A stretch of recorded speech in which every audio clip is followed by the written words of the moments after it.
saya memberikan kesempatan kepada kelompok satu salah satu orang memimpin kita di dalam doa. Silakan. Siapa yang mau berdoa? Silakan. Semua yang ambil sikap doa di tangan untuk kita mulai dengan berdoa. Mari kita sama-sama menghadapkan dalam doa, maka kita berdoa. Bagi kami yang nggak bisa doa, terima kasih Tuhan. Baik, terima kasih kepada kelompok satu yang sudah memimpin kita di dalam doa. Jimmy. Dan kita akan memulai dari pelajaran agama kita pada hari ini dengan indikator atau KDR kompetensi dasar.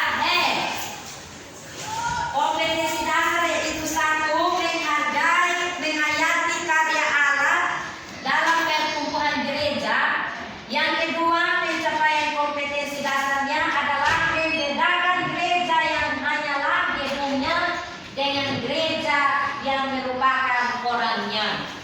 Yang ketiga adalah menjelaskan mengapa gereja memiliki ciri-ciri yang khas sebagai kritik terhadap umat Yahudi pada masa Yesus, serta menyebutkan ciri-ciri tersebut. Yang ketiga, menjelaskan beberapa aspek pergumulan gereja di masa lampau dan masa kini. Tujuan dengan baik-baik setelah kita belajar, maka tujuan yang kita harus capai pada hari ini adalah satu, menghayati karya Allah di dalam gereja. Yang kedua, mewujud nyatakan sikap menghargai karya Allah dalam pertumbuhan gereja. Dan yang terakhir adalah membedakan gereja yang hanyalah gedungnya dan gereja yang merupakan orangnya. Dengan materi adalah satu, gereja, gedung atau orangnya. Yang kedua, makna gereja. Dan ketiga adalah umat Allah yang baru. Dan keempat, pergumulan gereja. Metode yang kita pakai seperti tiap hari yaitu discovery learning, itu bahasa Inggris, atau dengan bahasa Indonesia adalah tanya jawab dan diskusi bahkan ceramah. Anak-anak, sumber bahan yang kita pakai adalah buku pendidikan agama Kristen, buku cetak kelas 9 Kemendikbud tahun 2016, dengan buku referensi yang lain dan Alkitab, bahkan dengan lingkungan di mana kita berada. Nah, anak-anak, sedikit saya himbau, mari kita bisa. Kamu dahulu juga bisa. Dia yang kelompok dua, silakan. Tenang ya, semua tenang untuk dengan hasil diskusi di tempat saja supaya tidak bisa mendengar. Silakan. Baik, terima kasih atas kesempatan yang diberikan kepada kami kelompok satu untuk mempresentasikan hasil diskusi kami. Baik, di sini kami dapatkan tugas gereja yang harus kita ingat bahwa tanpa bantuan dan bimbingan Roh Kudus, gereja hanya terdiri atas Kamu punya soal apa? yang Soal saja. Dia ceritanya langsung saja. Roh Kudus, gereja hanya terdiri atas orang-orang yang lemah dan mudah terseret ke dalam nafsu duniawi. Untuk itulah Tuhan mengutus Roh Kudus supaya gereja dapat menjalankan tugasnya di tengah-tengah dunia. Adapun tugas-tugas gereja ini adalah mewujudkan tugas gereja sebagai berikut. Yang A, bersaksi atau mati uriah. Tugas bersaksi ini didasarkan atas perintah Tuhan Yesus sendiri. Dengan adanya berita ini ditunjukkan bahwa keselamatan yang dianugerahkan kepada gereja bukan untuk dinikmati sendiri, tetapi harus diteruskan kepada semua orang. Tugas bersaksi ini bukanlah tugas yang mudah, melainkan menuntut banyak pengorbanan. Bahkan banyak orang Kristen yang menjadi martir atau orang yang mati karena kesaksiannya untuk mempertahankan iman dan kesetiaannya kepada Tuhan. Kesaksian hidup sehari-hari yang disebut dengan kesaksian non verbal. Kesaksian melalui pemberitaan lesan disebut disebut kesaksian verbal. Terima kasih. Dan lisan. Lisan itu. Saya memberi kesempatan kepada kelompok 2 untuk bertanya. Silakan, mungkin ada dari kelompok 2 yang mau bertanya atau menemukan masalah atau persoalan. Silakan menanggapi kelompok diskusi kelompok 1. Baik, di sini kami kelompok 2 menemukan dua pertanyaan. Yang pertama, seperti apakah orang martir itu? Silakan langsung jawab. Nanti setelah baru ajukan pertanyaan yang lain. Baik. Seperti apakah orang martir itu? Orang martir adalah orang yang mati karena kesaksiannya untuk mempertahankan iman dan kesetiaannya kepada Tuhan. Orang martir itu adalah orang yang menunjukkan kesetiaannya kepada Tuhan lewat cara bersaksi. Misalnya siapa yang mati martir? Itu murid-murid Tuhan Yesus yang mati martir itu siapa? Bisa tidak? Misalnya Petrus, Rasul Petrus mati martir. Artinya rasul-rasul atau hamba-hamba Kristus yang mati karena pelayanan. Misalnya siapa lagi? Paulus dianiaya. Siapa yang dibunuh? Siapa yang dibunuh? Tahu tidak? Kalau tidak tahu, nanti setelah itu kau jadi tugas di rumah, kita akan cari rasul-rasul yang mati martir. Mati karena menjalankan pelayanan atau tugas keselamatan yang dibawa oleh mereka, atau Injil atau kabar baik. Silahkan lanjut.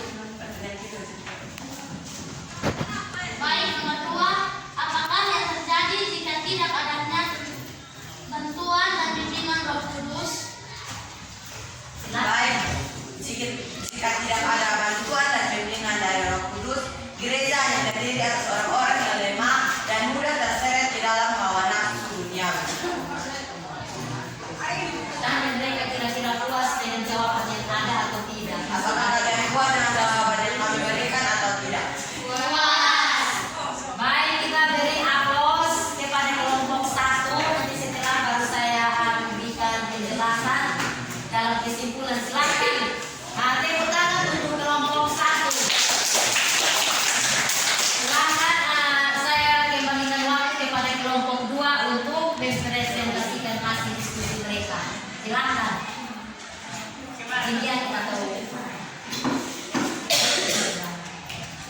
Tugas bersekutu adalah perintah Tuhan Yesus sendiri. Tugas bersekutu adalah perintah Tuhan Yesus sendiri bagi murid-muridnya. Dengan bersekutu, para anggota jemaat memiliki peluang berkomunikasi sehingga mereka saling mengetahui kebutuhan saudara-saudarinya. Tugas melayani atau memberi pelayanan adalah perintah Tuhan Yesus. Hal ini nampak di dalam pola hidupnya Tuhan Yesus. Tidak hanya berkhotbah dan mengajar, tetapi juga memberi teladan yang baik dan benar kepada murid-muridnya. Baik, saya berikan kesempatan untuk kelompok 1. Kelompok 2. Baik, kami mempunyai 2 pertanyaan untuk kelompok yang kedua. Pertanyaan yang pertama, arti dari tugas bersekutu atau koinonia adalah titik-titik. Tugas bersekutu atau koinonia adalah perintah Tuhan Yesus sendiri bagi murid-muridnya. Pertanyaan yang kedua, apa yang dimaksud dengan tugas melayani atau memberi? Tugas melayani atau memberi adalah pelayanan perintah Tuhan Yesus. Hal ini nampak di dalam pola hidupnya Tuhan Yesus. Tidak hanya berkhotbah dan mengajar, tetapi juga memberi teladan yang baik dan benar kepada murid-muridnya. Apakah kalian puas dengan jawaban kami? Wah. Baik, terima kasih. Kita beri aplaus. Silakan anak-anak kumpul kembali hasil diskusi untuk setelah itu saya bisa memberikan nilai dan saya sedikit menambahkan penjelasan mengenai hasil diskusi dari 2 kelompok. Saya hanya ada dua kelompok yang sudah memaparkan hasil diskusi, yaitu kita melihat kembali apa yang telah disampaikan oleh kelompok 1 dan kelompok 2. Kelompok 1 tadi menjelaskan mengenai peran gereja dalam bersaksi. Nah, bersaksi itu kira-kira anak-anak termasuk orang yang bisa bersaksi atau tidak? Bisa. Kita semua, baik Bapak Ibu guru, saya dan anak-anak, kita termasuk orang-orang yang menjadi murid-murid yang diutus oleh siapa? Tuhan Yesus. Kita diutus untuk pergi bersaksi, bukan dalam arti kita hanya pegang Alkitab tiap hari baca dan berkhotbah, tetapi bersaksi dalam tutur kata, pikiran dan apa? Perkataan. Kita berkata atau berbicara dengan orang saja harus selalu menyenangkan hati orang. Apa yang kita tuturkan itu yang kita pikirkan. Artinya kita berpikir untuk mengungkapkan kata yang baik, kalimat yang baik, orang mendengar, maka dia pergi meniru seperti tadi dikatakan si orang murid yang meniru yang baik.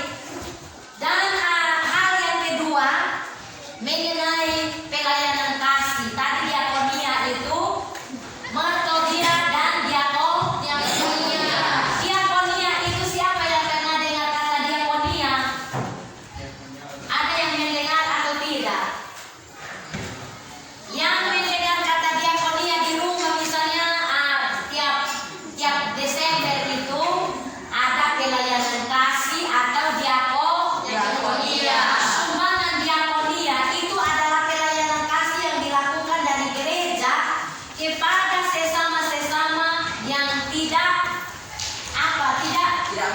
Tidak mampu. atau orang yang berkekurangan. Misalnya kita kasih sesuatu kepada orang lain. Misalnya dia tidak punya ballpoint, kita kasih dia ballpoint. Kawan, saya pinjam ballpoint. Terus kan kau pergi ceritakan di sana lagi. Untung ada saya baru saya kasih dia ballpoint. Untung ada saya baru saya kasih dia beras. Untung ada saya baru saya kasih dia pakaian atau baju, sepatu. Nah, tadi di dalam merturia itu dia sudah bersekutu atau melayani. Dia pergi mengabarkan Injil. Minta maaf, dia mengabarkan Injil lewat perbuatan. Sama dengan dia sudah kasih itu sepatu, dia ungkit lagi, tidak ada berkatnya atau manfaat. Tidak ada kemuliaan bagi nama Tuhan karena dia bukan memberikan diakonia atau pelayanan kasihnya dengan tulus dan ikhlas. Kita memberikan sesuatu kepada orang lain lewat perbuatan kita, yaitu kita sudah menjalankan diakonia. Misalnya Ibu Asta juga dapat diakonia. Ibu tidak malu mas katakan karena Desember itu kadang kami dirayot, kami Natal habis. Terus yang janda, duda, yatim piatu, kami diberi diakonia. Kami ambil dari kolekte kami yang tiap kali kami persembahkan 2 terenggung, 1 yang besar kalau di gereja, terus yang kecil di dalam rayon. Begitu kami Natal habis, maka panggil kami yang janda, duda, yatim piatu, fakir miskin, kami maju di depan untuk kami diberi diakonia. Tapi itu bukan menjadi persoalan. Itu hal kasih yang kita harus patut lakukan kepada setiap orang dan bukan hanya untuk Desember saja, tetapi setiap hari, setiap saat, bagi siapa saja yang membutuhkan pertolongan dari kita, kita harus tetap melayani.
kebenaran firman Tuhan.